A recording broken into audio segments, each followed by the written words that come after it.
नमस्कार दोस्तों, स्वागत है आपका हमारे चैनल पर। आज हम डिस्कस करने वाले हैं एसएससी जीडी के प्रीवियस ईयर क्वेश्चंस के बारे में। उन प्रीवियस ईयर क्वेश्चंस में आज हम पढ़ेंगे किसमें, जनरल अवेयरनेस के बारे में। यह पेपर हमारा है 11 फरवरी 2019 का और शिफ्ट 3 का, क्योंकि हमने शिफ्ट 1 के पेपर को डिस्कस कर लिया है। यहाँ पर हमारे पास शिफ्ट 3 का पेपर उपलब्ध है, तो हम इसके जनरल अवेयरनेस के क्वेश्चंस के बारे में डिस्कशन आज करने वाले हैं। यहाँ से हमें पता लगेगा कि क्वेश्चंस के लेवल कैसे आते हैं एसएससी जीडी में और किस तरह के प्रश्न बनते हैं, या कह सकते हैं एक तरफ से हमारे प्रश्न क्या होते हैं। आप समझते होंगे एसएससी में क्या करता है। एसएससी मतलब पेपर का जो क्वेश्चंस होते हैं प्रीवियस ईयर्स के, उनको कभी कभी क्या करता है, रिपीट भी करता है या मैक्सिममली रिपीट ही करता है। तो अगर हम प्रीवियस ईयर के क्वेश्चंस को पढ़ते हैं तो ये हमारे लिए क्या होता है, बहुत ज़्यादा बेनिफिशियल हो जाता है। इसीलिए हमने आपसे क्या कहा था कि प्रीवियस ईयर क्वेश्चन पेपर से क्या है, हमारी सफलता की कुंजी होते हैं। कहने का तात्पर्य मेरा इसीलिए था। तो आइए चालू करते हैं अपने इस सेशन को। तो इस सेशन में हमारा पहला प्रश्न क्या है कि नीली क्रांति किससे संबंधित है। नीली क्रांति किससे संबंधित है। ऑप्शंस क्या है हमारे, नील उत्पादन, मत्स्य उत्पादन, जूट उत्पादन और कृषि उत्पादन। नील उत्पादन, मत्स्य उत्पादन, जूट उत्पादन और कृषि उत्पादन। तो कह सकते हैं इन सब में से नीली क्रांति किससे संबंधित है। तो जैसा कि हम जानते हैं, ये बहुत कॉमन सा प्रश्न है कि नीली क्रांति संबंधित है किससे, मत्स्य उत्पादन से। ठीक है, किससे संबंधित है, मत्स्य उत्पादन या मछली उत्पादन से। इसी के संदर्भ में अगर हम दूसरे प्रश्नों की बात करें तो उनमें क्या आता है, एक आता है हमारा श्वेत क्रांति। क्या आता है हमारा, एक आता है हमारा श्वेत क्रांति। यह किससे संबंधित है, यह संबंधित है दुग्ध उत्पादन से। किससे संबंधित है, दुग्ध उत्पादन से। और अगर हम दूसरी तरफ बात करें किसकी, हरित क्रांति की, किसकी, हरित क्रांति की, तो यह किससे संबंधित है, हरित क्रांति संबंधित है खाद्य उत्पादन से। किससे, खाद्य उत्पादन से संबंधित है। और अगर हम बात करें किसकी, रजत क्रांति की, किसकी बात करें, रजत क्रांति की, तो रजत क्रांति किससे संबंधित है, यह संबंधित है अंडे के उत्पादन से। किसकी, अंडे के उत्पादन से। और अगर हम सुनहरी क्रांति की बात करें, ठीक है, तो सुनहरी क्रांति किससे संबंधित है, हरी झींगा मछली थे। चलिए उसकी चर्चा हम बाद में करेंगे। आइए चलते हैं कहाँ पर, आगे अपने अगले प्रश्न पर। अगला प्रश्न क्या है कि भारतीय रेगिस्तान किसके पश्चिम में स्थित है। पहला है, यहाँ पर है नीलगिरी की पहाड़ियाँ, अरावली की पहाड़ियाँ, हिमाद्री या कैमूर की पहाड़ियाँ। ठीक है, कहाँ पर है, किसके पश्चिम में स्थित है पूछा है। भारतीय रेगिस्तान किसके पश्चिम में स्थित है। तो आप अगर जियोग्राफी पढ़े होंगे तो वहाँ पर आपने देखा होगा कि जो अरावली की पहाड़ी है वह कहाँ स्थित है। पहली बात तो यह है राजस्थान में पाई जाती है, और हमारा मैक्सिमम रेगिस्तान भी कहाँ है, राजस्थान वाले रीजन में ही हमारा रेगिस्तान मैक्सिमम पाया जाता है। तो अगर हम उसकी बात करें तो राजस्थान का जो, तो यहाँ पर हम पहले अपना उत्तर ही देख लेते हैं। तो हमारा उत्तर क्या होगा, अरावली की पहाड़ियाँ। ठीक है, तो इसके पश्चिम में स्थित है। अब ये रेगिस्तान बना क्यों, रेगिस्तान इसलिए बना कि जो अरावली की पहाड़ियाँ हैं, जब हमने सुना था कि जब अरब सागर से शाखाएँ चलती हैं तो वहाँ से क्या होता है कि यह जो हमारी अरावली पर्वत श्रृंखला है, जब अरब सागर से ये शाखाएँ चलती हैं तो अरावली पर्वत श्रृंखला इसके समानांतर पड़ जाती है। क्यों, यह इसके समान, अगर यह इसके इस तरह होती, कह सकते हैं अगर ऐसे लगी होती तो इससे टकराकर क्या होती, वहाँ पर वर्षा होती। लेकिन अब इसके समानांतर हो जाने के कारण, क्योंकि जब भी धाराएं चलती हैं वर्षा की तो वो क्या करते हैं, किसी पर्वत से जब टकराती हैं तो वहीं पर वर्षा करती हैं, बिना किसी रुकावट के वो वर्षा नहीं करती हैं। तो इसलिए अरावली पर्वतमाला के समानांतर होने के कारण ये धाराएँ क्या होती हैं, बढ़कर आगे हिमाचल प्रदेश में चली जाती हैं।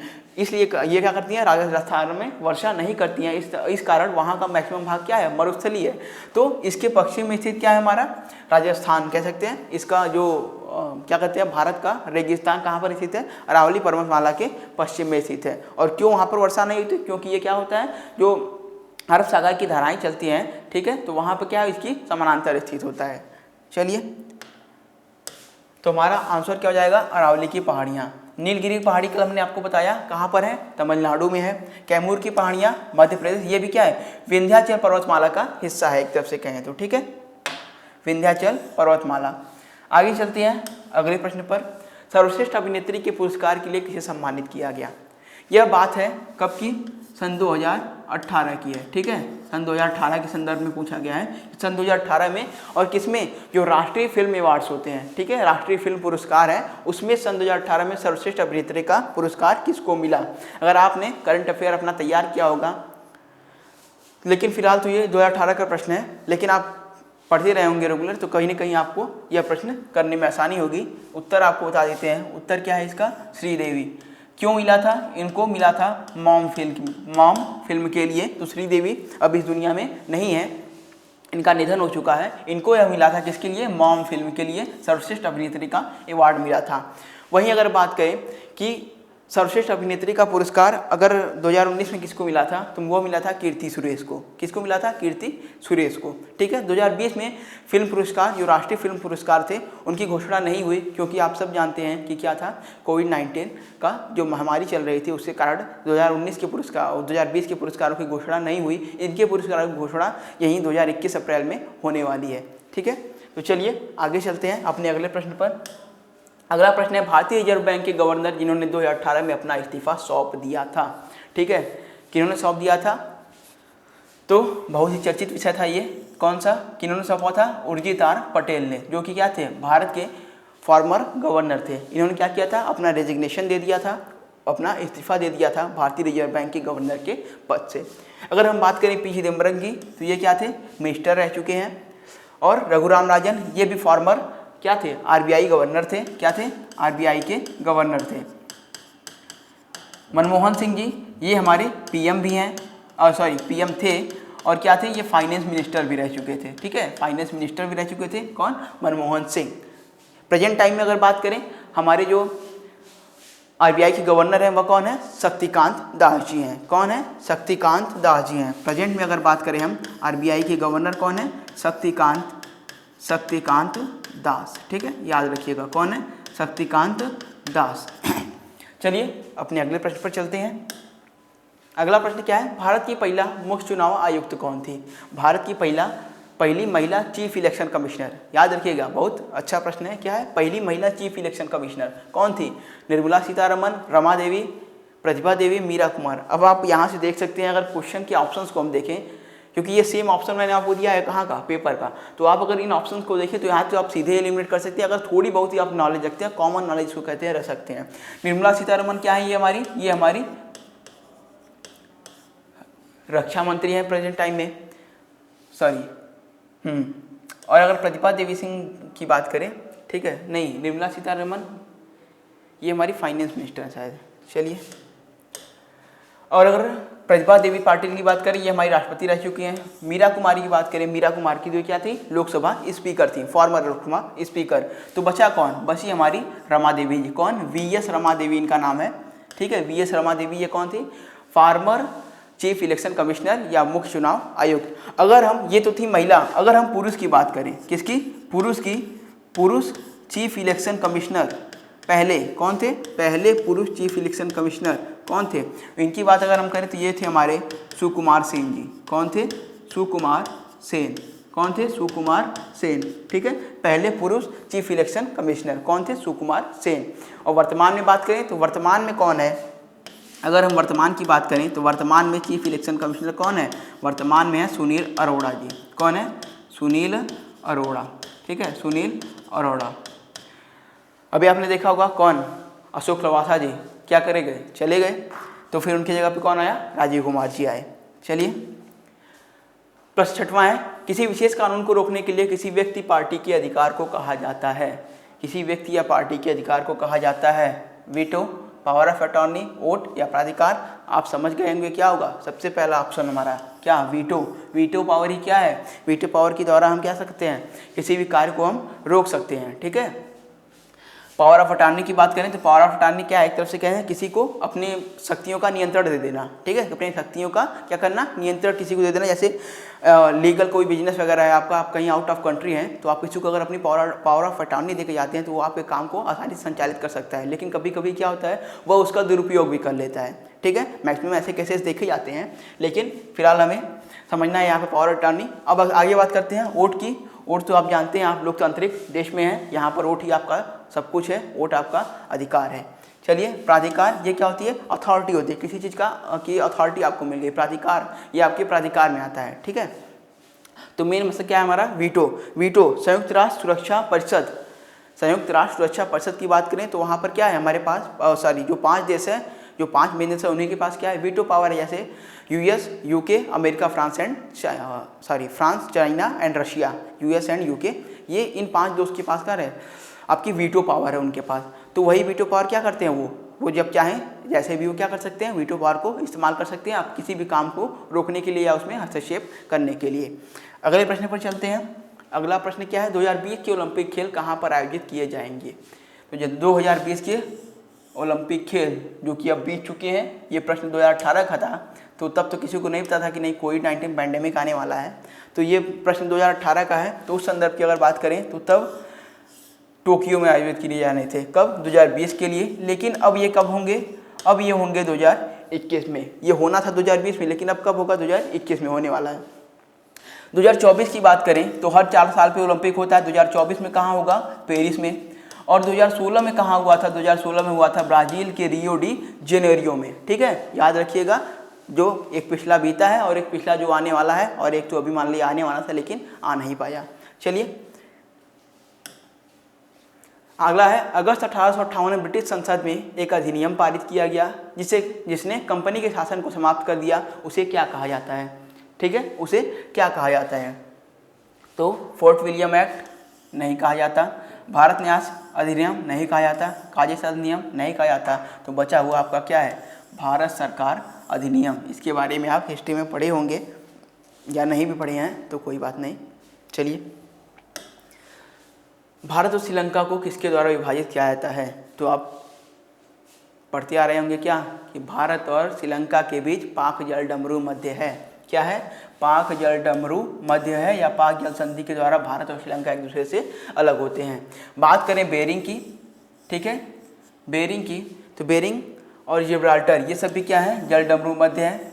और होर्मुज भी क्या है हमारा, होर्मुज भी जल डमरू मध्य है। होर्मुज कहाँ से होता है, ये ओमान और ईरान को अलग करता है, ओमान और ईरान को। ठीक है, एक इसमें से अलास्का और रसिया को, किसको, अलास्का और रसिया को, अलास्का और रसिया को अलग करता है। और कौन सा है अगला, अगला है हमारा जिब्राल्टर। जिब्राल्टर किसको अलग करता है, स्पेन एंड मोरक्को, किसको, स्पेन एंड मोरक्को को। ठीक है, स्पेन और मोरक्को को। बेरिंग, अलास्का, रसिया, जिब्राल्टर, स्पेन और मोरक्को को, पाक, श्रीलंका और भारत को, होर्मुज, ओमान और ईरान को, इन सबको क्या करता है, अलग करता है। अगला प्रश्न है, चार मीनार कहाँ स्थित है। इसकी चर्चा हमने कल वाले वीडियो में की थी। चार मीनार कहाँ है, हैदराबाद में है। कहाँ है चार मीनार, चार मीनार है हैदराबाद में। ठीक है, मुंबई में क्या है, गेटवे ऑफ इंडिया, जिसे भारत का प्रवेश द्वार भी कहा जाता है। चलिए, और सिकंदराबाद, सिकंदराबाद को हम क्या कहते हैं, हैदराबाद की छोटी बहन। ये क्या है, हैदराबाद की बहन है, कौन, सिकंदराबाद। ठीक है, चलिए आगे चलते हैं। खरीफ फसलों को किस ऋतु की शुरुआत में बोया जाता है। खरीफ फसलों को किस ऋतु की शुरुआत में बोया जाता है। खरीफ फसलों को बोया जाता है वर्षा ऋतु की शुरुआत में। जो हमारा जून का जुलाई का महीना होता है, लगभग उसी समय वर्षा भी होती है।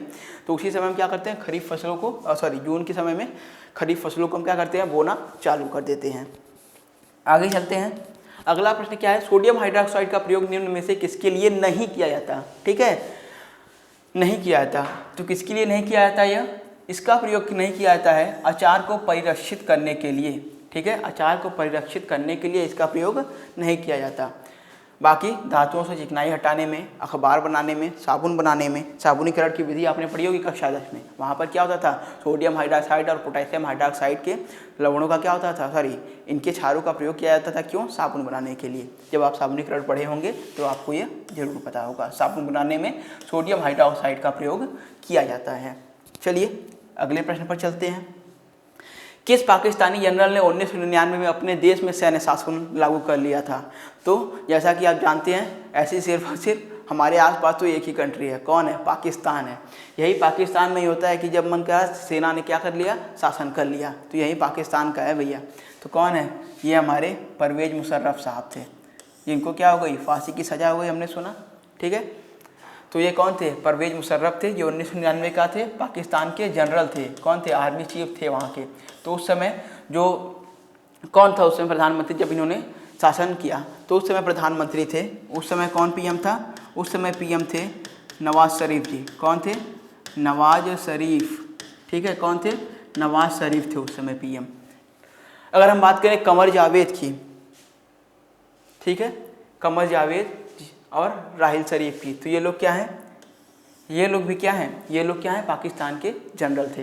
एक थे और एक इस समय वह कमर जावेद बाजवा जी जो क्या है इस समय पाकिस्तान के जो हैं वही हैं क्या इस समय जनरल हैं प्रेजेंट टाइम में। और ये क्या थे? ये इनसे पहले थे, राहिल शरीफ, पाकिस्तान के आर्मी ऑफ चीफ। चलिए अगले प्रश्न पर चलते हैं। सबसे बड़ा नदी द्वीप माजुली किस नदी पर है? सबसे बड़ा नदी द्वीप माजुली किस नदी पर है? आप जानते हैं यह किस नदी पर है? असम में कहाँ पर? ब्रह्मपुत्र नदी पर। असम में कहाँ पर है? ब्रह्मपुत्र नदी पर सबसे बड़ा नदी द्वीप कौन सा है? माजुली। और ब्रह्मपुत्र निकलती कहाँ से है? ब्रह्मपुत्र निकलती है चेमयुंगडुंग ग्लेशियर से। कहाँ से?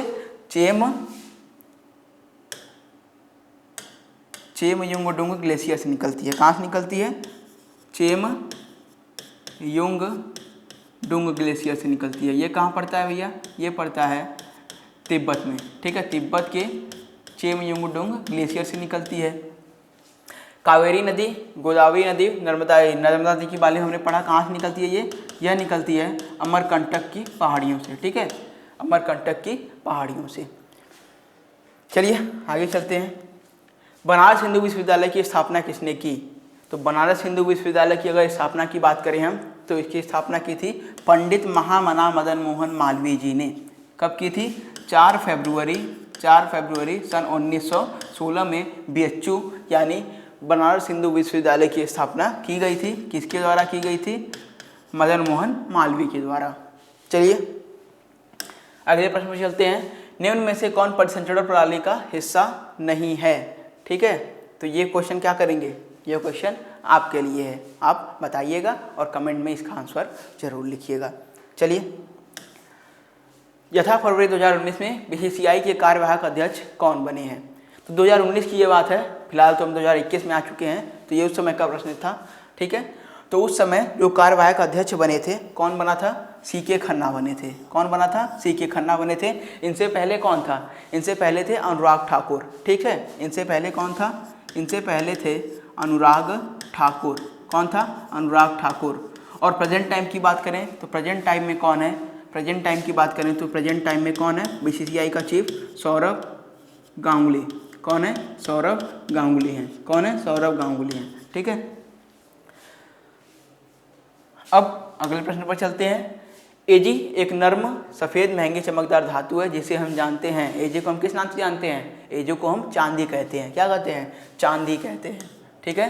पारा Hg चांदी, Ag एल्यूमिनियम, Al निकिल को Ni से प्रदर्शित करते हैं, ठीक है। आगे चलते हैं। कथकली की जड़ें किस राज्य में हैं? कल हमने चर्चा की थी, हाँ। कथकली की जड़ें किस राज्य में है? केरल राज्य में है। केरल कहाँ है? कथकली यहीं पे है। यह नृत्य किसकी शैली है? केरल की, ठीक है। तमिलनाडु की भी कल हमने आपको बताई थी, आंध्र प्रदेश की भी हमने बताई थी, ठीक है। तो आप इसको वीडियो अगर ना देखे हो तो देख लीजिए, नहीं तो फिर आप समझते होंगे तो और अच्छी बात है। चलिए अगले प्रश्न पर चलते हैं। 25 मार्च 1931 को संवैधानिक सुधारों की शर्तों पर बातचीत करने के लिए गांधी व किसके बीच एक उच्च स्तरीय बैठक हुई? ठीक है, गांधी और किसके बीच एक उच्च स्तरीय बैठक हुई? कब की बात हो रही है? 25 मार्च 1931 को। तो 25 मार्च 1931 को जो भारत का वायसराय रहा होगा उसी से उनकी बातचीत हुई होगी, क्योंकि ये बहुत ही चर्चित घटना थी। कौन था? लॉर्ड इरविन थे। तो लॉर्ड इरविन के साथ क्या हुआ था? हमने सुना क्या हुआ था? गांधी इरविन समझौता। कौन सा हुआ था? गांधी इरविन समझौता, ठीक है। गांधी इरविन समझौता हुआ था। इसी समय क्या चल रही थी? गोलमेज सम्मेलन चल रहे थे, राउंड टेबल कॉन्फ्रेंस चल रही थी, जो कब चली थी? 30, 31 और 32 लगातार 3 बार हुई थी। और तीनों बार प्रेजेंट रहने वाले व्यक्ति कौन थे? अगर हम बात करें तीनों बार उपस्थित कौन रहा भारत से? तीनों बार उपस्थित कौन रहा? तो भारत से अगर बात की जाए तीनों बार उपस्थित रहा कौन? BR अम्बेडकर। कौन? BR अम्बेडकर, ठीक है। और गांधी जी सिर्फ और सिर्फ एक बार गए थे, इसी में सन 1931 वाले में, द्वितीय राउंड टेबल कॉन्फ्रेंस में, द्वितीय गोलमेज सम्मेलन में। चलिए अगला प्रश्न देखते हैं। निम्न में से कौन भारतीय शास्त्रीय संगीत की प्रख्यात गायिका हैं? शुभा मुद्गल, रति गांगुली, नैना देवी और पूर्णिमा शर्मा कौन है? तो इसका आंसर क्या होगा आपका? शुभा मुदगल जी। कौन है? ये प्रख्यात शास्त्रीय नृत्य की गायिका है। ठीक है, प्रख्यात शास्त्रीय नृत्य की गायिका कौन है? शुभा मुदगल जी। चलिए अगले प्रश्न पर चलते हैं। अगला प्रश्न है द ओरिजिन ऑफ स्पीसीज के लेखक कौन है? द ओरिजिन ऑफ स्पीसीज के लेखक कौन है? द ओरिजिन ऑफ स्पीसीज के लेखक कौन है? Charles Robert Darwin. कौन है? Charles Darwin. यही है क्या? ओरिजिन ऑफ स्पीसीज के लेखक। ठीक है, लुईस पास्चर, पाश्चीकरण की खोज कैसे इन्होंने? किसकी खोज की थी? पाश्चुरीकरण की खोज, पाश्चराइजेशन जिसको हम कहते हैं। क्या कहते हैं? पाश्चराइजेशन। ठीक है, पाश्चराइजेशन की खोज किसने की थी? लुईस पास्चर ने। चलिए अगला प्रश्न देखते हैं। मानव शरीर की सबसे छोटी हड्डी कौन है? अब आप देख सकते हैं कि अभी जस्ट पिछला ही पेपर था, उसमें क्या पूछा था? सबसे बड़ी हड्डी। अब पूछा क्या? सबसे छोटी हड्डी। तो आप कह सकते हैं एक तरफ से कि जो एनालिसिस पेपर होते हैं उस समय भी अगर आप देखें तो आपको काफ़ी ज़्यादा फायदा मिल सकता है। ठीक है, तो सबसे छोटी हड्डी कौन सी है? कान की हड्डी होती है। ठीक है, चलिए अगला प्रश्न क्या है? निम्न संयंत्रों में से कौन सार्वजनिक क्षेत्र के अंतर्गत नहीं आता है? बात करें दुर्गापुर संयंत्र की, या जिसको कहते हैं दुर्गापुर इस्पात कारखाना, भिलाई संयंत्र, राउरकेला संयंत्र या टिस्को। टिस्को का फुल फॉर्म क्या होता है?